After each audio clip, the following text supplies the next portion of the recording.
एक पिता मेरे पास आया, रोने लगा। मैंने कहा रोते क्यों हो? बोले आज मेरे जीवन भर की साधना नष्ट हो गई। मैंने कहा क्या हो गया? बोले मेरा सपना टूट गया, मेरे अरमान टूट गए महाराज। मकान टूटता है तो इतना दर्द नहीं होता, अरमान टूटते हैं तो ज्यादा दर्द हुआ करता है। यदि सब लुट जाए, धन दौलत लुट जाए तो वो पीड़ा नहीं होती। सपना लुट जाए, अपनी तमन्नाएं लुट जाए, बहुत दर्द होता है जीवन में। क्या हुआ? मेरा इकलौता बेटा है, मैंने इसे सत्यवादी बनाने का सपना देखा था और मैंने एक संकल्प लिया था कि मेरा बेटा कभी झूठ ना बोले। आज मेरे बच्चे ने मुझसे झूठ बोला, मुझे लगा कि सब कुछ खत्म हो गया। मैंने बड़ा परिश्रम किया इसे सच्चा बनाने में, आज ये झूठ बोल गया। बच्चे की नजरें झुक गईं। मैंने कहा 1 मिनट इस बच्चे को मेरे पास करो, आप बाहर चले जाइए। लड़का मेरे पास रहा।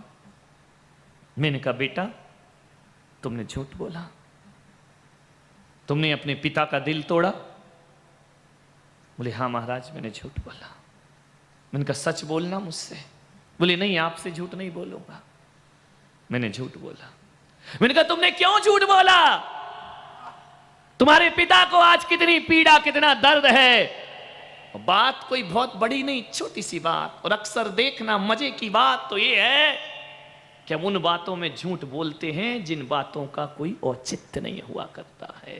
प्राण संकट में आ जाए तो झूठ बोला जाए। कितना झूठ हम अपने मन के अंदर रचते रहते हैं। हम ये करेंगे, हम वो करेंगे, हम ये बहाना बना देंगे, हम ऐसा कर देंगे। सड़ी सड़ी बातों पर झूठ बोलते हो, कैसे सत्यवादी बनोगे?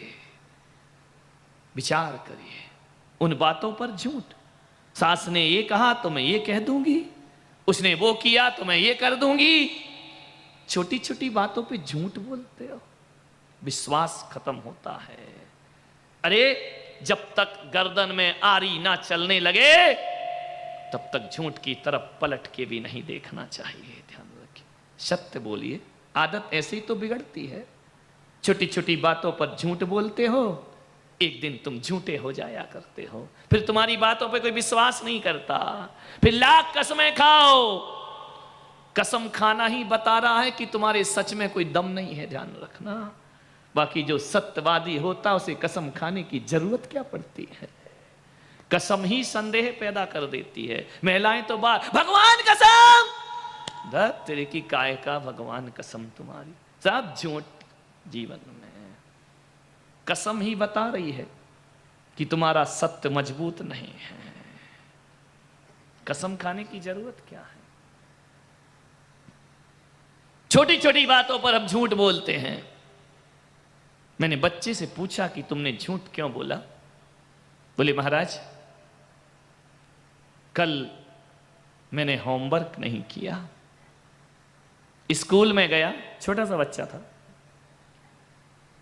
टीचर ने पूछा कि जो बच्चे होमवर्क करके नहीं लाए हैं वो खड़े हो जाइए।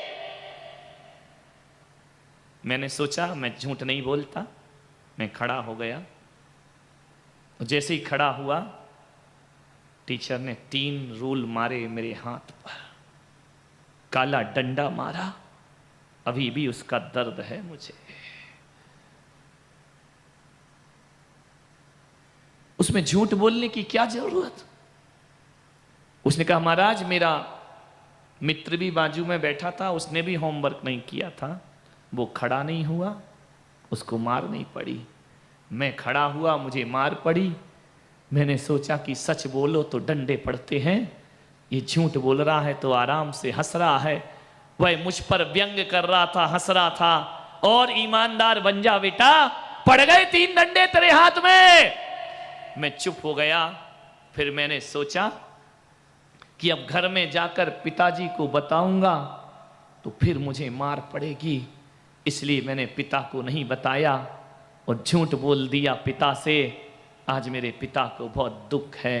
मान्यवर, मैंने उसके पिता से कहा कि आपका बेटा यदि सच बोले तो आप सम्मानित करोगे या उसे दंड दोगे? बोले महाराज यदि झूठ बोलेगा तो दंड दूंगा।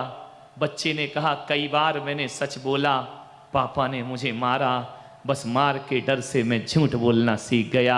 आपसे यही निवेदन है, आपका बच्चा यदि सच बोलता है, सत्य बोलता है, हकीकत यही होती है, जब भी सच बोलो तो सजा मिलती है।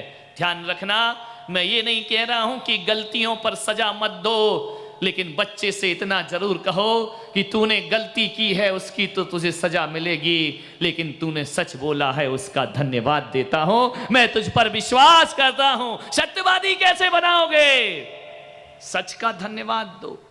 बहू यदि सच बोल दे तो सास और गर्म हो जाती है, आप गर्म होती रहेंगी, बहू झूठ बोलना सीख जाएगी। ध्यान रखना है, सत्य को सम्मानित करो, सच को सच बोलिए। आप नहीं कर पाए, काम नहीं कर पाए, कोई बात नहीं है, मुझसे नहीं हुआ, मेरी लापरवाही। ध्यान रखना, कोई काम आपको किसी ने बोला और आपने झूठ बोला, इस वजह से नहीं किया, उस वजह, एक झूठ 1000 झूठ बुलवाएगा। ध्यान रखना। और यदि आपने स्वीकार कर लिया कि हां गलती हो गई, मैं नहीं कर पाया, मेरा आलस्य था, मेरा प्रमाद था, मेरी लापरवाही थी, आगे से ध्यान रखूंगा।